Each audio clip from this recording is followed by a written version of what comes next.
November 25, 1996.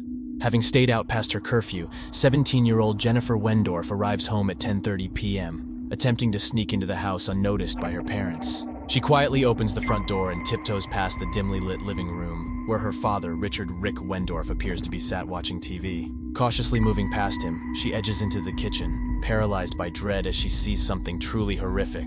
Every surface, from the floors to the ceiling, is smeared with blood. And lying at the end of the grisly trail of blood is the dead body of her mother, Naomi Ruth Queen. Screaming, Jennifer rushes back into the living room, but when she hits the lights on, it quickly becomes apparent that her father is also dead, having been brutally bludgeoned on the sofa where he sat. As shock, fear, and despair overwhelm Jennifer, she grabs the phone to call the police when a terrifying thought freezes her in place. Where is her little sister, Heather? At the same time Jennifer was discovering the bodies, Heather was across town in a car with her friends, fleeing to reach the next county in a state of panic. At the wheel of the car was Rod Ferrell, known as Visago. Rod, Heather, and their friends, however, were not ordinary teens. They were vampires. Well, at least they claimed to be vampires, crafting a makeshift cult that Rod was the leader of. As vampires, they carried out disturbing rituals such as cutting themselves and drinking each other's blood. And earlier that evening, Rod had brutally murdered Heather and Jennifer's parents after being let into the house by Heather. But despite the sensationalized label of a vampire cult to which Heather and Rod were linked, were the murders actually anything to do with their alleged beliefs? Let's find out together.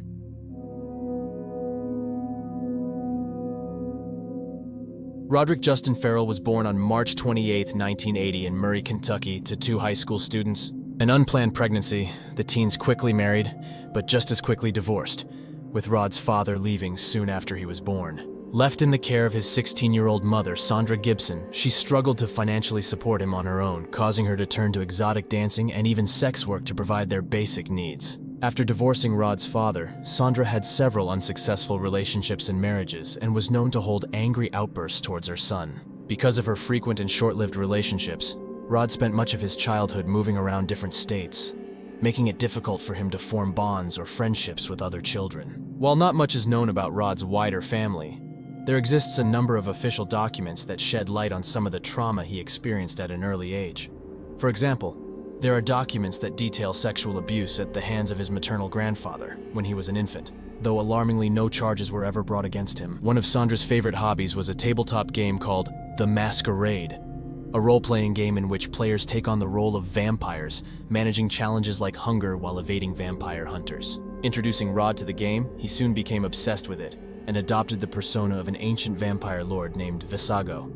But as time went on, Rod seemingly began to genuinely believe he was Visago, a 500-year-old vampire himself. Growing distanced from his mother as he got older, he immersed himself in the world of vampires and vampiric lore, devouring books, movies, and games about them. But with his belief that he was actually a vampire himself, it was only a matter of time before he transitioned from imaginary bloodshed to real violence. Disturbingly, he began to hunt local cats in the neighborhood with weapons he made himself. One evening, Sandra walked in on Rod cutting his skin across his stomach and his neck with a razor blade. When questioned what he was doing, Rod coldly responded that he wanted to see what blood looked like on his skin. Sandra's worries for her son worsened when he began adorning his bedroom with metal hooks and weapons, and soon she discovered him hiding drugs in his room. Around the same time, Rod turned to his friend Jaden Stephen Murphy. Like Rod, Jaden held a profound obsession with vampirism and had already established himself as a leader of a group of teenagers at his Kentucky high school with shared interests. Jaden took Rod under his wing, inviting him to join his vampiric clan through an occult ritual they called the Crossing.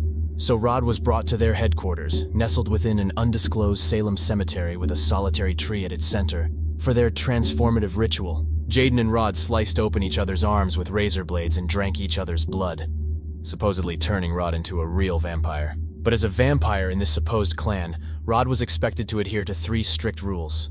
First, he had to pledge unwavering loyalty to them. Second, he had to prioritize the clan's needs over his own. And finally, he was never to take the life of a living being. Although they expressed a thirst for blood, Jaden and his clan maintained a profound respect for all life. Instead of harming animals or humans for blood, they engaged in consensual bloodletting, with each member using a razor blade to draw blood for others to drink. Jaden's clan continued to expand its ranks, despite the negative attention it was receiving from the religious community in Murray, Kentucky. due to their rituals involving blood and sex.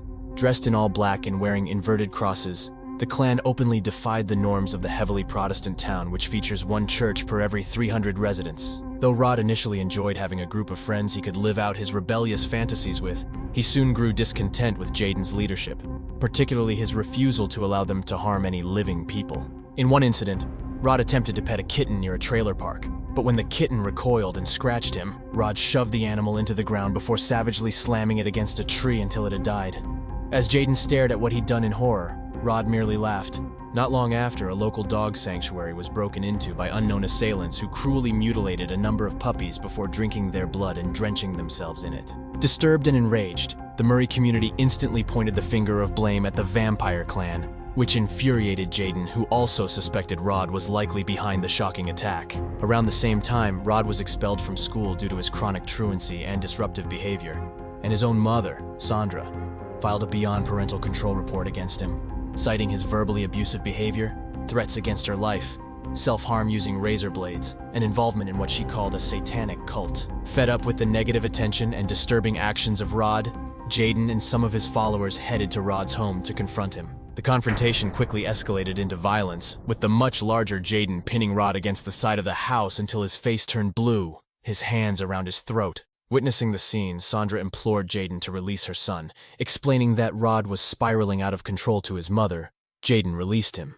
Before leaving, he exiled him from their clan. This altercation would ultimately result in Jaden serving a 6-month sentence. Kicked out of the group, Rod's drug abuse intensified, using LSD, PCP, and even heroin, and his already unstable mind spiraled, exhibiting frequent violent outbursts. According to some of Rod's peers, however, it wasn't just Rod who was physically violent in his home. They have claimed his mother, Sandra, physically assaulted and verbally abused him on numerous occasions, blaming him for ruining her life. Rod supposedly even told one of his friends that his mother wanted to cross over and join his cult.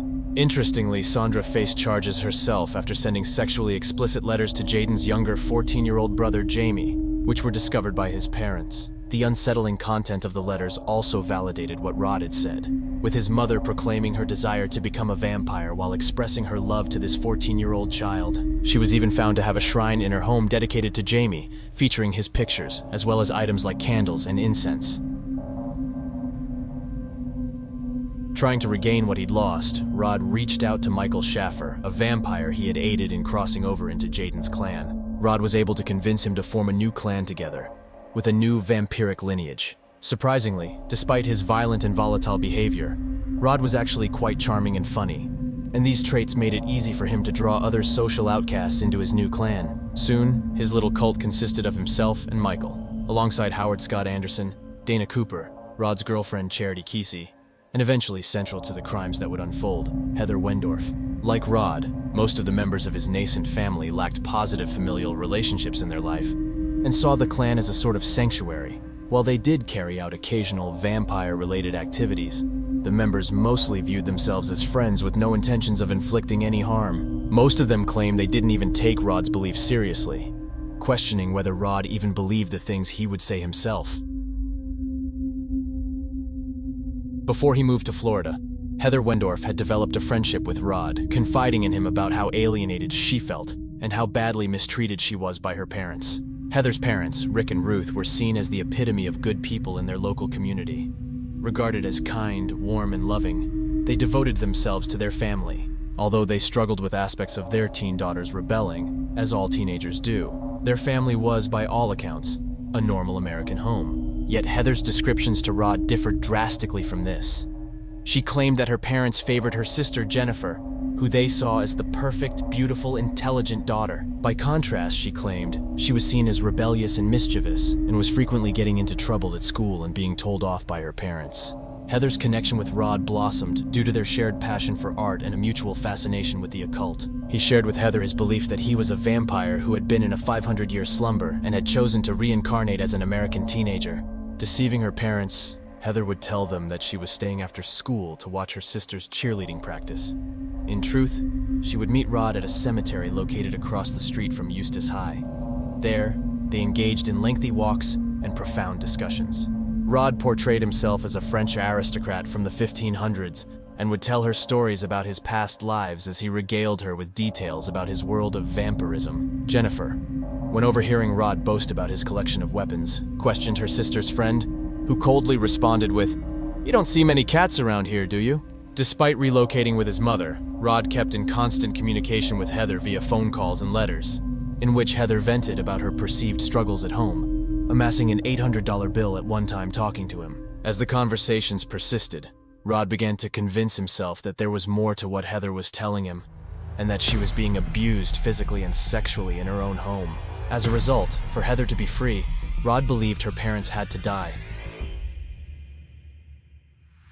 Despite police watching them closely due to the dog sanctuary incident, Rod convinced his clan members to relocate to Eustis so he could rescue Heather. The clan packed up their belongings and piled into Howard's car, setting their sights on Florida. The only member who didn't join the trip was Michael, the original founder with Rod, who had been sent to a facility for teens with behavioral issues. On the way, they encountered an unfortunate setback when their car suffered a flat tire, leading to the idea that they would steal Heather's parents' car when they arrived. Arriving in Florida, Rod instantly got in touch with Heather and arranged to meet her, with Rod and Heather departing alone to a nearby cemetery and returning approximately 30 minutes later.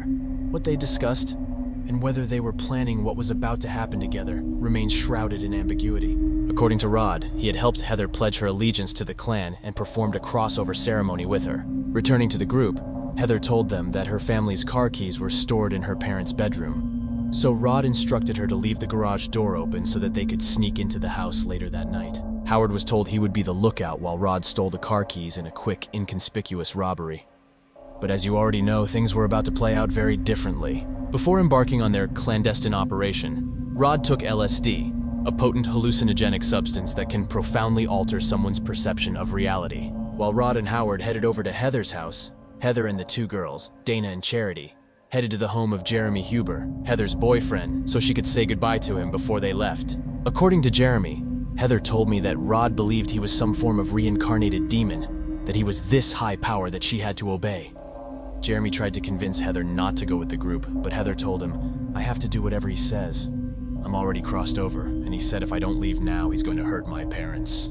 Over at Heather's house, her father Rick was dozing on the couch, unaware that Rod and Howard had infiltrated the garage that adjoined it. Searching for weapons, Rod selected a crowbar after several test swings. With the LSD taking hold of his senses, Rod ordered Howard to restrain Ruth and get the keys while he would take care of Rick. Sneaking through the connecting garage door, the duo slipped into the living room, their presence masked by the loud television Rick was watching. Creeping up behind him, Rod then struck Rick on the head with his crowbar, instantly disabling him and denying him any chance to fight back.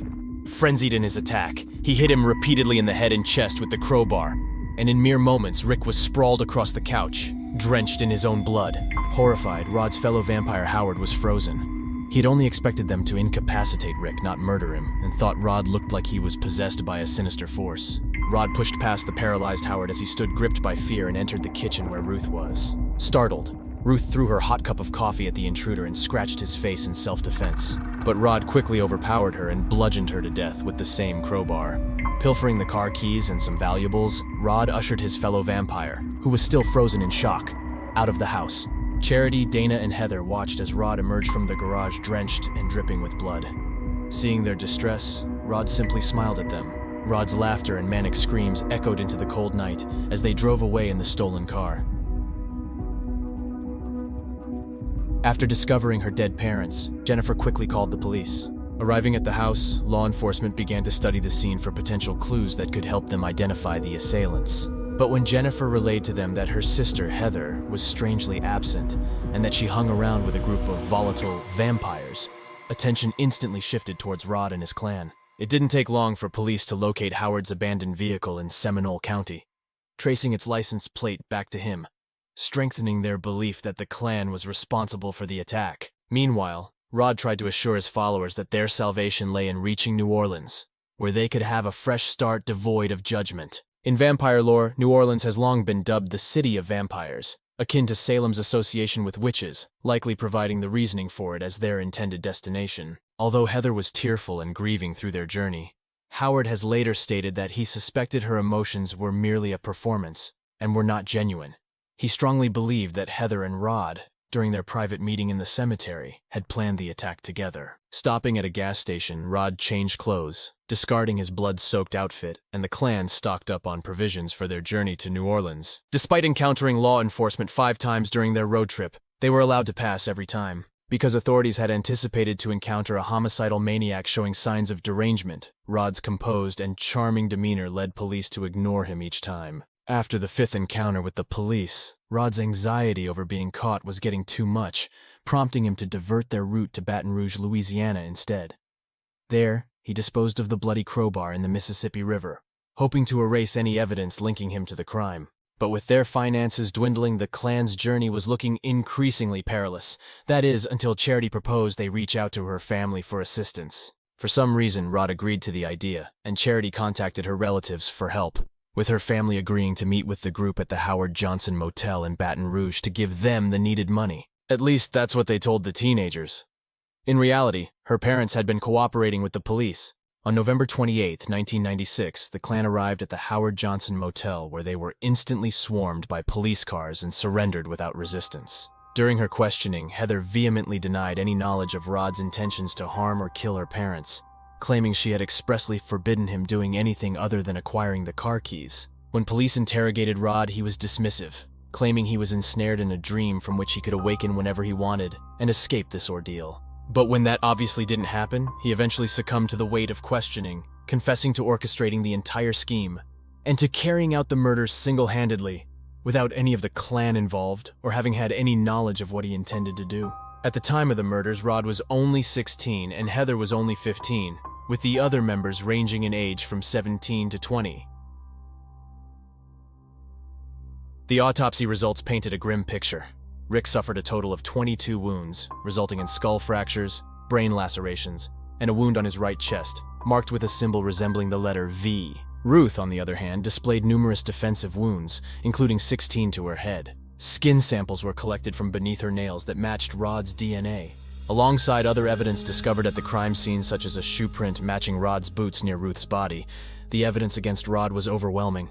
Authorities suspected a possible conspiracy involving Rod and Heather. However, both Dana and Charity maintained that Heather was unaware of Rod's intentions to kill her parents. Despite claims from 2 witnesses suggesting Heather's desire for her parents' demise, their credibility was ultimately called into question and discredited. One of them, a 15-year-old girl named Amber Blood, made a call to the Crime Stoppers hotline, claiming to be a friend of Heather's and alleging her involvement in the murders. However, Blood's credibility came into question when she failed a polygraph test and admitted she didn't actually know Heather. Another acquaintance, 14-year-old Brandy Gonsi, asserted that Heather had confided in her boyfriend Jeremy, stating that she had enlisted a couple of men from out of state to kill her parents. Contradicting her claim, Jeremy denied ever receiving such a call from Heather. Adding to the complexity of the case, Rod's mother, Sandra, claimed that she had overheard Heather asking her son to carry out the heinous act. However, she later retracted her statement following a failed polygraph test. A grand jury ultimately chose not to indict Heather, leading to her being released without any charges against her. On February 12, 1998, Rod Ferrell entered a plea of guilty to 2 counts of felony murder. Despite this, his case was presented before a jury, where the prosecution showcased the substantial evidence they had against him. His defense attorney attempted to mount an insanity defense, claiming Rod suffered from multiple mental disorders such as Asperger syndrome and schizophrenia, and that he was mentally unfit at the time of the homicides. Dismissing their pleas, Rod received the death penalty, making him one of the youngest individuals at the time to face capital punishment. Charity was found guilty of 2 counts of third-degree murder, robbery with a deadly weapon, and armed burglary, and was given a 10.5-year prison sentence. Similarly, Dana, facing the same charges, was given a 17.5-year prison term. Howard Scott Anderson, however, received a life sentence for his role in the murders. Jennifer moved in with her deeply religious aunt and uncle, Billy and Gloria, though they banned her from contacting her sister, Heather. Meanwhile, Heather moved in with her grandmother, Gertrude Adams, but after a violent altercation between the two, she was admitted to a psychiatric hospital. When she recovered, she found a new home with a foster family. In a December 2006 interview, Heather revealed she had attended art school, married a local theater director, and was living in North Carolina. According to her, she had reconnected with her family. Reflecting on her encounters with Rod, she remarked, "He was charming. He could tell a lie like it was the truth." Regarding the vampire cult, she added, "I didn't take a whole lot of it seriously. It was something to have, Something special in your life that you felt secret about. In 2020, Jaden Murphy disclosed that he had kept in contact with Rod until 2005, when Rod severed ties, citing religious reasons. Due to his status as a minor during the crimes, Rod's sentence was commuted to life without parole in 2005. In 2020, Rod's final attempt to reduce his life sentence was unsuccessful. In December 2018, however, Howard was successfully able to reduce his own life sentence down to 40 years, meaning he could be released in 2031. In a 2019 interview, Rod offered an apology to the families of his victims while in prison. During his time inside, Rod reported that he had pursued an education and obtained a wastewater treatment license. He also revealed that many women had corresponded with him over the years, and he has both been married and divorced while in prison. His mother, Sandra, on the other hand, embarked on a jewelry business venture and moved in with her mother, Harold, before she was relocated to a care home due to her dementia. Both Charity and Dana have since been released from prison in March 2006 and October 2011, respectively. Rod Ferrell's story stands as a tragic testament to the consequences of allowing fantasies and delusions to dictate one's life. Even in his later interviews, he seems to cling to the belief of being an immortal vampire endowed with supernatural abilities. Fortunately, he remains securely imprisoned, with no chance of parole, destined to spend the remainder of his immortal existence languishing behind bars, bearing the weight of the blood he spilled. And with that, our exploration of the vampire clan murders comes to an end. As always, thanks so much for watching. Let me know your thoughts about this strange case down in the comments section below, and please like and subscribe to see more true crime content from the channel. You have been watching The Mystery Abyss.